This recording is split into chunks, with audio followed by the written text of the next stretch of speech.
Hi, so I'm Chris Kruger. I'm a candidate for state representative in Illinois 17th District.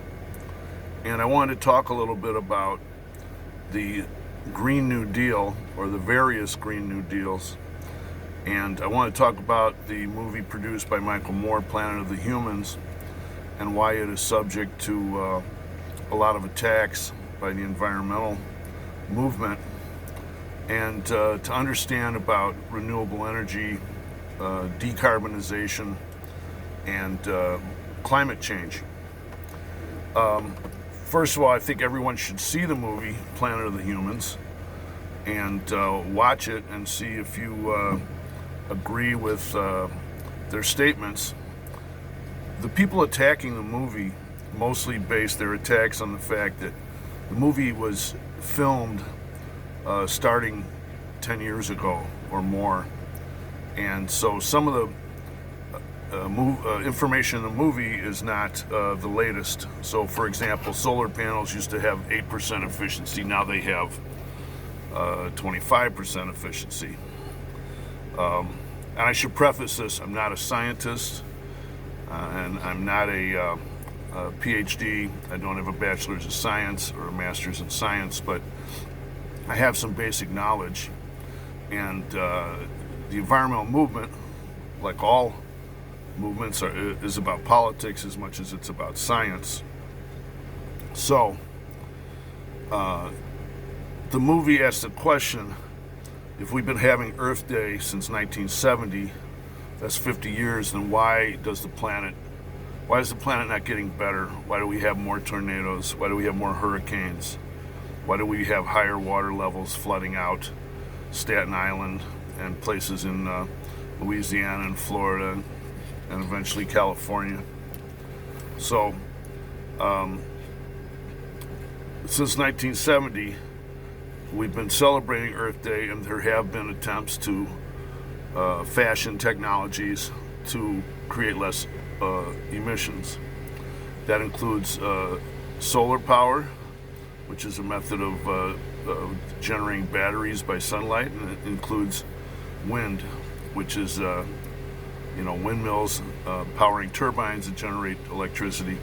It also includes water when we have hydroelectric dams. So the current formulation of the Green New Deal, as it's embraced by the Democratic Party and by the Sierra Club, who endorsed my opponent, is that we could have a net zero carbon emission in a certain period of time, and then we could be carbon free by 2050.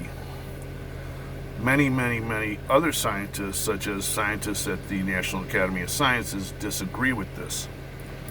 And if you read Planet of the Humans, if you watch Planet of the Humans and you read the materials attached to that, that's at the website Planet of the Humans, you'll find out that the main scientist, who is the who formulated the wind, water, and solar, WWS it's called, is widely criticized by his peers in the National Academy. But what's more damaging about the film is in the last third of the film, roughly, it's about the connections of Wall Street,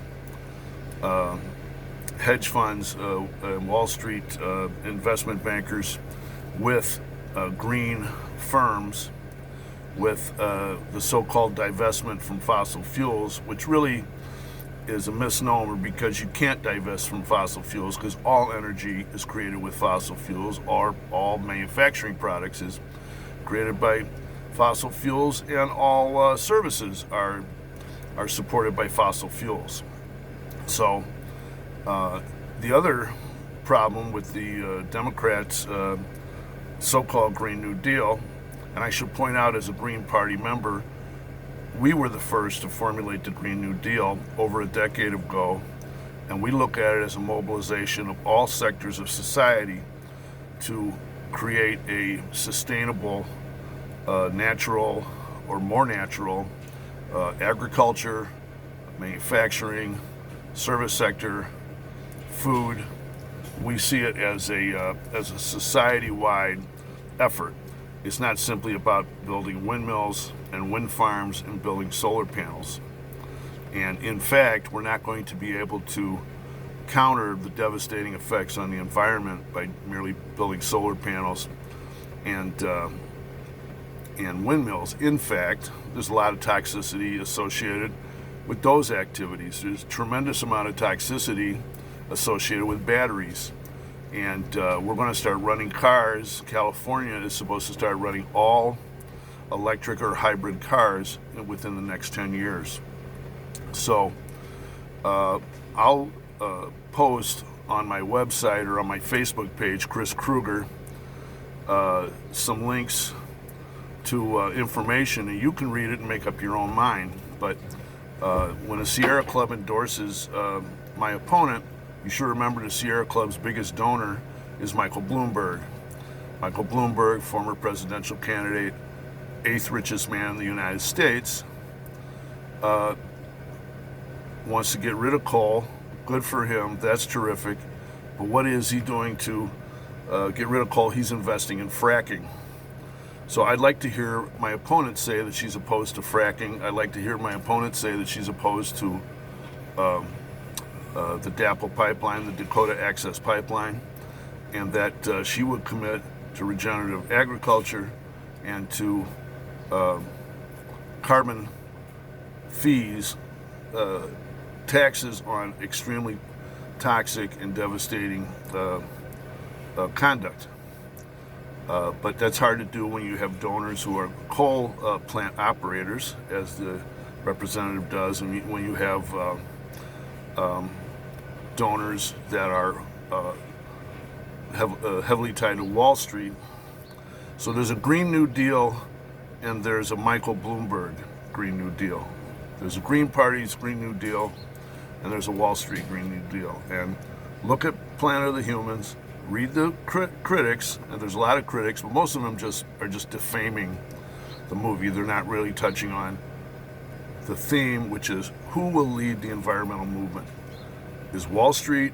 Can capitalism lead us out of this devastating climate? Can capitalism rid us of the toxins that we have in the environment? Can capitalism clean our food, clean our water, which is getting worse, and fracking will make it even much, much worse. So read for yourself and make up your own mind concerning Planet of the Human, the real Green New Deal, which is the Green Parties, and the Wall Street, what I would call the Wall Street Green New Deal. Thanks very much for listening. I'm Chris Kruger. I'm your candidate for state representative in the 17th District. Thank you.